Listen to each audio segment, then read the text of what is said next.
Ya Andrianto, saya Pak. Aku nikahkan ketika Emma Sari, anak kandungku, dengan engkau dengan mas kawinnya sebentuk cincin mas tunai. Saya terima nikah ketika Emma Sari, anak kandung Bapak, dengan mas kawinnya sebentuk cincin emas tunai. Alhamdulillah. Barakallahu lakum. Al-Fatihah. A'udzubillahi minasyaitonir rajim. Bismillahirrahmanirrahim. Alhamdulillahirabbil alamin arrahmanir rahim maliki yaumiddin. Iyyaka na'budu wa iyyaka nasta'in. Wahai lelaki, anak perempuan yang engkau permainkan itu adalah anak perempuan kecil, comel yang disayang oleh bapaknya. Anak perempuan yang dimanja, dijaga, dipeluk dan disayang oleh orang tuanya. Tidakkah kau berniat tulus untuk menghalalkannya?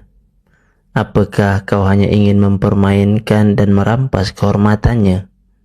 Betapa sakit hati seorang ayah bila di hari pernikahan namun yang digenggam adalah tangan seorang yang ia benci karena telah mempermainkan perempuan kecil kebanggaan orang tuanya.